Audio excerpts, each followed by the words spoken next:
혹시 좋아하는 일을 직업으로 바꾸신 적 있으신가요? 참, 좋아한 것과 돈을 벌기 위해 직업으로 했을 시는 같은 일이지만 정말 다른 상황이 되더라고요. 좋아함에도 불구하고 하루에도 몇 번을 그만둘까? 아니야, 한 번만 더 해볼까? 라는 혼잣말을 하루에도 수도 없이 되뇌이는 것 같습니다. 좋아하는 일이든 그렇지 않던 오늘 읽어드릴 이 책이 분명히 도움이 될 것입니다. 지금 무언가를 너무나 중단하고 싶고 포기하고 싶어지는 분이 있다면 귀를 쫑긋 세우고 들어보시기 바랍니다.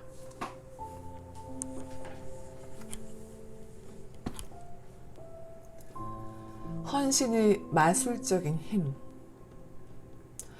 무언가에 헌신하기로 결심하고 거기에 필요한 것이 무엇이든 하겠다는 결정을 내리면 목표 달성에 필요한 사람과 환경을 여러분 주위로 끌어당기게 된다.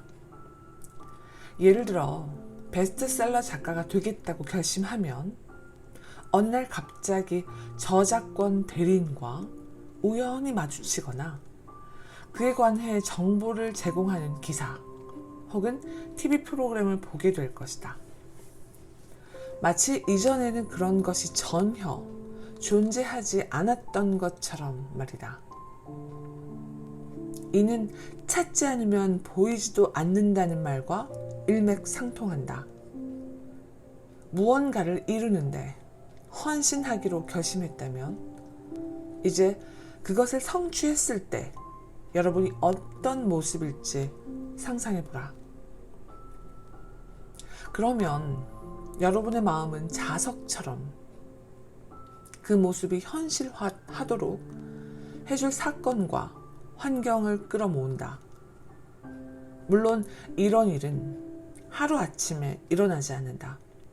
따라서 늘 능동적인 자세로 있다가 기회가 왔을 때 붙잡아야 한다. 월리엄 허친스 머레이는 무언가에 헌신할 때 나타나는 마술적인 힘을 유창하고 정확하게 묘사하고 있다.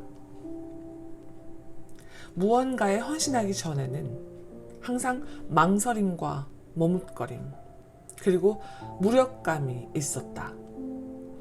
무언가를 솔선수범해서 할 때, 혹은 모든 창조적인 활동을 시작할 때에는 한 가지 근본적인 진실이 드러나는데 그것은 수많은 생각과 눈부신 계획을 모두 없애버리는 전념이다.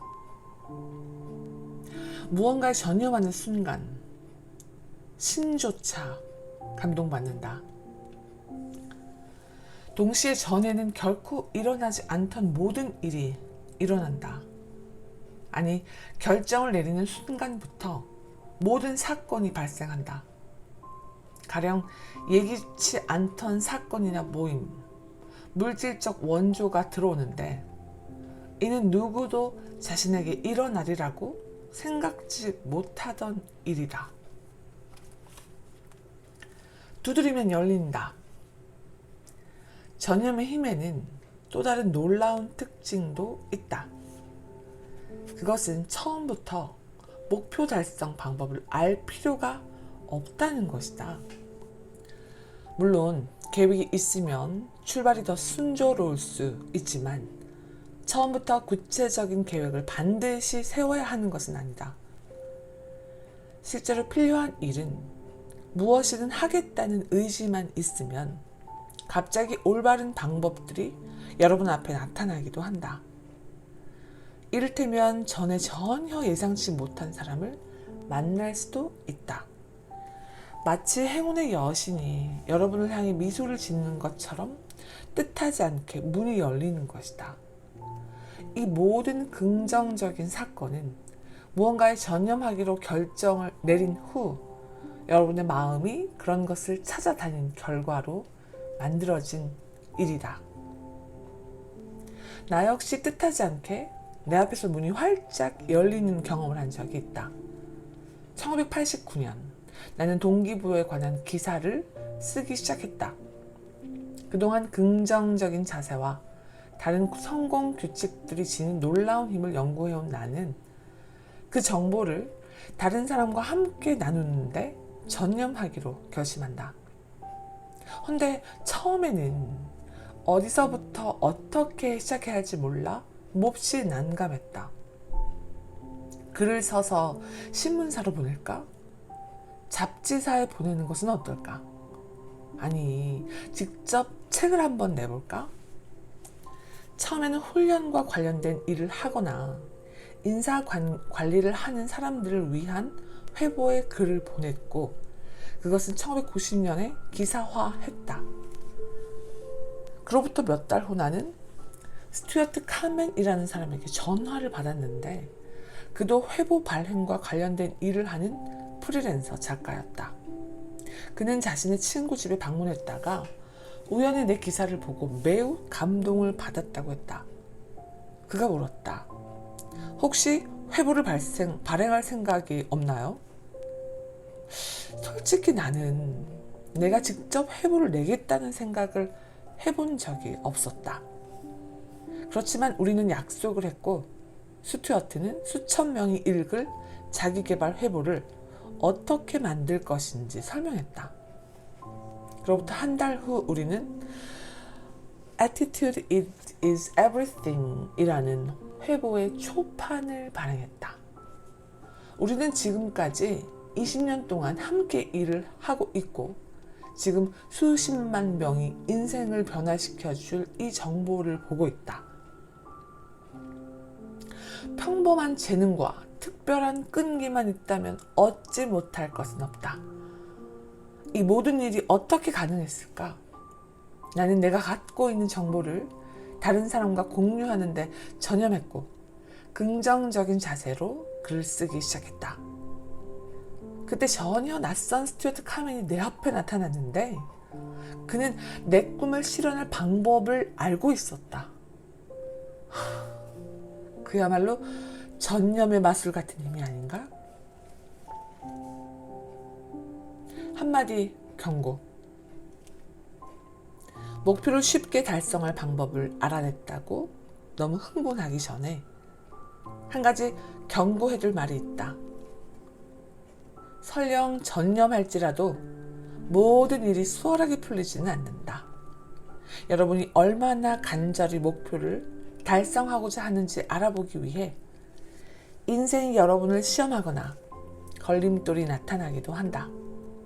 이에 따라 여러분은 실수하기도 하고 실망과 좌절도 경험하며 너무 힘들어서 목표를 버릴 수도 있다. 그때 윈스턴 처칠경이 한 말을 떠올려야 한다.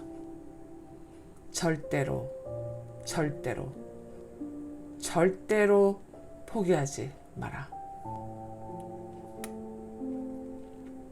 또한 1라운드만 더 버티면 당신은 챔피언이 된다. 사는 게 힘들면 1라운드만 더 싸워라.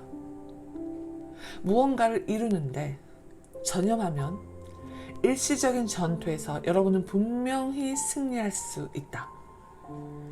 그러면 여러분은 최종적으로 승리할 것이다. 전념하는 사람의 위력. 몇 년 전 아메리칸 웨이 잡지가 최고의 베스트셀러 작가인 데이비드 발다치의 인터뷰 기사를 읽은 적이 있다. 발다치가 하루아침에 성공을 이룬 것은 아니다. 그가 그처럼 성공을 거둬들여 큰 돈을 번 이유는 작가로서의 재능을 개발하는데 전적으로 전념했기 때문이다. 그도 나처럼 처음에는 변호사가 직업이었다. 1983년 로스쿨에 입학한 그는 베스트셀러 작가가 되리라는 생각은 전혀 없었고 그저 글 쓰는 것을 좋아했을 뿐이다. 아무튼 그는 자신에게 글 쓰는 기술이 부족하다는 것을 알고 있었기에 그 기술을 습득하는데 전념하기로 했다. 처음 5년 동안에는 아무런 작품도 쓰지 않았고 매일 인물의 성격과 구성 전개, 그 밖에 다른 기초적인 기술을 익히는데 시간을 투자했다. 당시 그는 변호사였고 아내와 두 아이가 있었는데 언제 그처럼 글을 쓸 시간이 있었을까? 그는 매일 밤 10시부터 새벽 2시까지 글을 썼다. 이것이 바로 필요한 것은 무엇이든 하는 전념의 자세다. 그는 글 쓰는 것을 정말 좋아했고 글을 쓰면서 전혀 지루해하지 않았다. 그렇다고 목표를 달성하려면 여러분이 매일 밤을 지새워야 한다는 얘기는 아니다. 내게는 밤 10시부터 새벽 2시까지 일하는 것이 별 효과가 없었고 이것은 아마 여러분도 마찬가지일 것이다. 그렇게 10년 동안 글을 쓴 발다치는 몇 편의 단편 소설과 각본을 완성했지만 아쉽게도 단 한 권도 팔리지 않았다. 그는 출판사 편집자들에게 자신의 작품을 보여줄 때마다 번번이 거절을 당했다. 그래도 그는 끈기 있게 도전했고 드디어 1996년 발다치는 자신의 노력에 대한 보상을 받았다. 그것도 그야말로 대박을 터뜨렸다. 블록버스터 스릴러물인 소설 절대 권력과 그 영화 판권으로 수백만 달러를 번 것이다. 같은 제목의 영화로 배우 클린트 이스트우드 역시 스타가 되었다. 이것이 바로 무언가에 전념하는 사람의 위력이다. 중단 없이 도전한다. 나는 내 친구 제리 글라드스톤에게서 무언가에 전념하는 것이 얼마나 마술적인 힘을 내는지 배웠다. 1986년 제리는 아메리칸 로열 아트라는 회사를 차렸는데 처음에는 다양한 수집품을 판매했다. 그러다가 1년이 지나자 제리는 만화 용품만 판매하는데 집중하기로 했다. 당시 그는 워너브라더스 산하, 한나바버라, 그 밖에 여러 소규모 스튜디오와 라이선스 계약을 맺었다. 한동안 사업에 매진하던 제리는 사업을 크게 키우기 위해서는 디즈니사의 용품들을 판매해야 한다는 사실을 깨달았다. 그는 3년 동안 디즈니 본사에 디즈니사의 용품을 팔게 해달라는 편지를 보내고 전화도 걸었다. 3년 동안. 하지만 그는 디즈니사로부터 번번이 거절을 당했다. 제리는 멈추지 않았고 계속해서 디즈니사의 경영진에게 전화를 걸었다. 그 끈기에 마침내 한 이사가 제리를 완전히 떼어내리라는 작정을 한 듯한 반응을 보였다. 그는 잠자는 숲속의 미녀에 나오는 마녀, 백설공주의 왕비, 그리고 101마리의 달마시안이 크루엘라 드빌이 한데 섞인 것 같은 목소리로 제리에게 최후 통보를 했다. 절대로 디즈니의 라이선스를 내줄 수 없습니다. 이제 포기할 때가 되지 않았느냐고? 제리에게는 아니었다. 그는 숱한 모욕에도 불구하고 전혀 흐트러지지 않고 디즈니사의 다른 경영진에게 계속 전화를 걸었다. 그러자 디즈니사의 한 이사가 제리를 떼어내기 위해 이렇게 말했다. 미네소타사 매사추세츠라면 디즈니 용품 판매점 개설을 고려해보겠어. 제리의 사업체는 뉴욕에 있었고 사실 그는 그처럼 멀리 떨어진 곳에 상점을 열고 싶은 마음이 없었다. 그런데 제리가 어떻게 한 줄 아는가? 그는 다음날 보스턴으로 날아갔고 날이 저물기 전에 보스턴의 뉴베리가에 위치한 상점을 하나 계약했다. 제리는 곧바로 디즈니사에 그 이사에게 전화를 걸어 매사추세츠 상점에 있다고 보고했다. 그때 두 사람은 함께 박장대소를 터뜨렸다. 그 이사는 다음 날 열린 회의에서 말했다. 보스턴까지 날아가 상점을 열 정도의 여유가 있는 사람이라면 디즈니 프로그램 판매권을 허락해야 하지 않겠어. 몇 주 뒤 제리는 보스턴에 디즈니 용품 판매점을 열었고 다시 1년 후 뉴욕 상점에서 디즈니 용품을 팔아도 좋다는 허락을 받아냈다.